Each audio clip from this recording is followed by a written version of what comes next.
अफगानिस्तान के तालिबानी लड़ाकों और तालिबान का समर्थन करने वाले लोगों के अनप्रोफेशनल बिहेवियर के कारण अफगानिस्तान और पाकिस्तान का रिश्ता खटाई में पड़ता हुआ नज़र आ रहा है।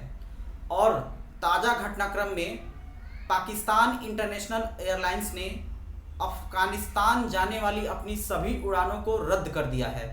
और इसकी वजह वो ये बताए हैं कि जो तालिबान के लोग हैं, तालिबान के जो लड़ाके हैं, उनका अनप्रोफेशनल बिहेवियर हो रहा है। यानी कि वो धमकी देने वाला व्यवहार कर रहे हैं, वो जबरन किसी भी तरह के नियम कानून को नहीं मान करके सीधे अपनी लड़ाकू छवि को ही वो पेश कर रहे हैं बार बार, और धमकी भरे अंदाज में वो हर तरह से व्यवहार करना चाहते हैं। देखिए, अब तालिबानियों के वो दिन लद गए जब वो धमकी भरे व्यवहार करते थे।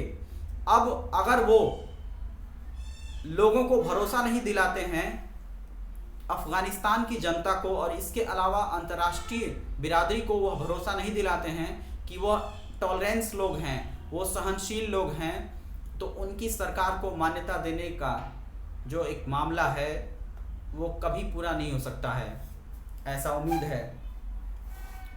अफगानिस्तान और पाकिस्तान के रिश्ते तो वैसे हमेशा से तालिबान के दौर में और तालिबान के साथ सदाबहार रहे हैं, लेकिन मौजूदा घटनाक्रम में जैसे ही 15 और 16 अगस्त 2021 को तालिबान ने पूरे अफगानिस्तान पे कब्जा कर लिया, उस कब्जे के बाद से तालिबान में चूँकि अनप्रोफेशनल लोग हैं, वो लोग कभी कोई ट्रेनिंग नहीं लिए हैं, कभी किसी स्कूल में पढ़ाई नहीं किए होंगे, कभी किसी मैनेजमेंट का हिस्सा नहीं रहे होंगे, वो तो ऐसे ही लड़ाके हैं जो जगह किसी तरह से उन्माद और तालिबान की जो एक चरमपंथी विचारधारा है उस आधार पे वो एक तरह से ब्लाइंड सपोर्टर्स बन करके तालिबान को ज्वाइन किए हैं।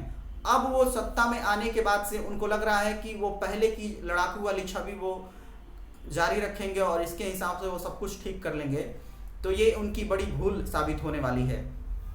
अब देखना ये है कि तालिबान के लोग दुनिया भर को कैसे भरोसा दिलाते हैं। सबसे पहले उन्हें अफगानिस्तान के अल्पसंख्यक समुदाय को, जिसमें हजारा हैं, जिसमें उज़्बेक हैं और जिनमें हिंदू हैं, जिनमें मुस्लिम, जिनमें सिख हैं, इन सभी समाज के लोगों को और सभी उम्र की महिलाओं को यह भरोसा दिलाना होगा कि तालिबान की हुकूमत में यानी तालिबान के राज में सभी लोग सुरक्षित हैं, सभी लोग अपने घर से बाहर अकेले चाहें तो निकल सकते हैं, शांति व्यवस्था देश में बनी रहेगी और उनकी सिक्योरिटी का भरोसा दिलाना पड़ेगा।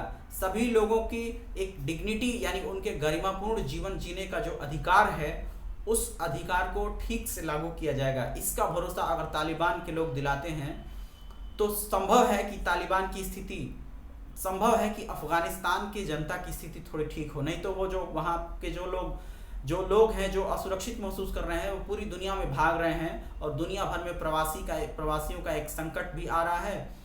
और यही नहीं, अगर अफगानिस्तान में हालात अच्छे नहीं होते हैं तो दुनिया भर में आतंकवाद का भी एक संकट आ सकता है और ये भी संकट सबको मिल करके ही हल करना होगा।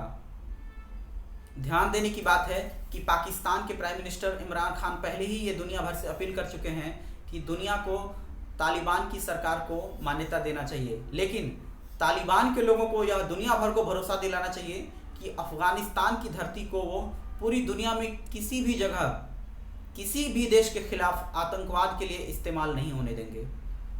तो देखते हैं, हम उम्मीद करते हैं कि अफगानिस्तान के अवाम, अफगानिस्तान के जनता की स्थिति, वहाँ का हाल चाल, वहाँ की कानून व्यवस्था सब कुछ ठीक हो जाएगा, ऐसी हम उम्मीद करते हैं। तब जाकर के धीरे धीरे अंतर्राष्ट्रीय बिरादरी शायद अफगानिस्तान के तालिबान की सरकार को धीरे धीरे मान्यता देने के बारे में सोचे। इस वीडियो में फ़िलहाल इतना ही। आगे हम इस तरह की और ख़बरों को आपके लिए रोचक अंदाज में लेके आएंगे। हमारे वीडियो आपको पसंद आते हैं तो इसको वाइडली शेयर कीजिए और वीडियो के बारे में जो आपकी राय है वो कमेंट बॉक्स में ज़रूर लिखिए। मेरा नाम है Satish Pandey. Thank you so much.